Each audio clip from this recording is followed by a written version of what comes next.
तुल्फिया मुबारकपुर के बानी हैं और बड़े मुहद्दिस जिन्होंने एक नहीं हजारों आलिम पैदा किए। इस हिंदुस्तान की बात कर रहा हूं। हाफिज मिल्लत रहमतुल्लाह अलैह पूरी बुखारी शरीफ पढ़ाते थे, तकरीबन 40 साल तक उन्होंने पढ़ाया बुखारी शरीफ। मेरे वालिद उनके शागिर्द हैं। फरमाते हैं जब वो बहुत ज्यादा नाराज हो जाते किसी से, डांटना होता, हर उस्ताद बच्चे को डांटता है, कभी कुछ बच्चा नाफरमानी कर जाए या मिजाज के खिलाफ बात करे तो उस्ताद डांटता है।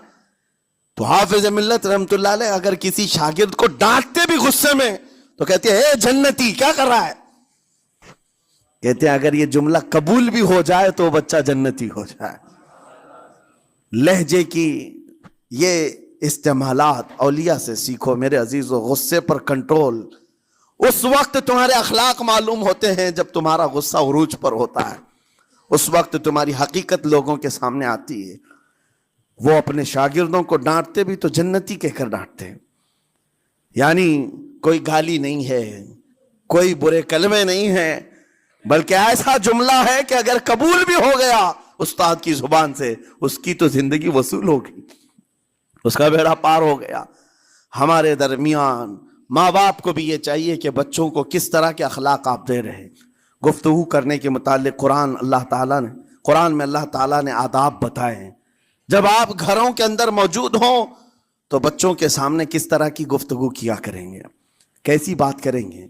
शोहर और बीवी जिस तरह की बातें कर रहे हैं बच्चे के दिमाग में वो पूरा का पूरा छपता है, ट्रांसफर होता है। इसीलिए कहा गया एडल्ट गुफ्तगू कभी भी बच्चों के दरमियान नहीं की जाएगी।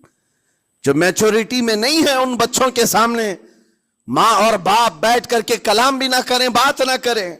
माशरा तो आज ऐसा है, सब पूरी फैमिली लेकर के बैठे हुए हैं और हद तो यह है कि गंदी फिल्में सामने लगी हुई रहती हैं। वो कैसे बचा पाओगे। 4 साल 5 साल के बच्चे के अंदर भी वो गुफ्तगू, वो मुकालमात, एक दूसरे से बात करने की तमीजें, वो सब वहां से सीखता आ रहा है। घरों के अंदर माहौल को तब्दील करने के लिए आपकी अपनी जुबान पर कंट्रोल और अपने बच्चों की तरबियत और उनकी जुबान पर कंट्रोल बहुत जरूरी है। फिर देखना आप ये मुआशरा पैदा करके कल को आपका बच्चा निकलेगा, उसकी तमीज उसके अखलाक पर हर कोई अश करेगा। चंद दिनों की मेहनत है आपकी, लेकिन बच्चे जब सलीके के साथ गुफ्तगू करें तो लोगों का दिल जीत लिया करते हैं। बात करने के आदाब ऐसे हैं कि लोग दिल जीत लिया करते हैं। ये मेरे उस्ताद गिरामी मिस्र के रहने वाले थे। जब खिताबत हमें सिखा रहे थे गुफ्तगू करने के आदाब, तकरीर करने के आदाब, तो एक इमाम गजाली का कौल था कल्लिमुन्नास अला क़द्रि उक़ूलिहिम, लोगों से उनकी अक्ल के मुताबिक बात करो।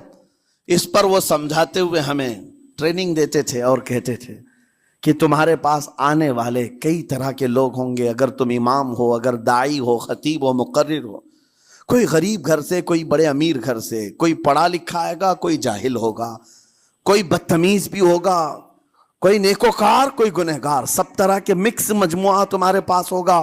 इनसे खिताब करना, इनसे बात करना, किस अंदाज से बात करोगे, कैसे इनसे कलाम करोगे। मेरे अजीजों, यह हमारा अपना हुनर नहीं है। हम जो आपके सामने गुफ्तगू कर रहे हैं यह हमारा फन नहीं है, यह अपना पैदा किया हुआ हुनर नहीं है। हमें सिखाया गया था सिर्फ और सिर्फ आपको इस मजमे से और ये आए हुए जम्मे गफीर से बात करने के लिए एक ही उसलूब अपनाना है। देखना है कि रसूलुल्लाह कैसे बात किया करते थे। मेरे आका सल्लल्लाहु ताला अलैहि वसल्लम का उसलूब अपनाओ। हुजूर के खुतबे देखो, हुजूर जब खिताब करते, जाहिर सी बात है मस्जिद नबवी में उस वक्त भी लोग, हर तरह के लोग आते, देहात के भी थे, शहर के भी थे, आला दिमाग वाले लोग और कई अलग अलग किस्म के लोग आते। हुजूर का खिताब सबके लिए था। अजीज़ान गिरामी, उन सुन्नतों पर अमल करके आज आप अपने लहजे को बेहतर बना सकते हैं। बस मेरी गुफ्तगू का खुलासा यही है कि अल्लाह ताला हमें जुबान का सही इस्तेमाल अता फरमाए, वरना ये जुबान की सख्तियां और इसकी कड़वाहट हमें दोज़ख में भी ले जाती है, दोज़ख तक ले जा सकती है। अल्लाह ताला इसकी मकारियां, इसकी अय्यारियां और इसकी शर्अंगेजियों से हम सब की हिफाजत फरमाए।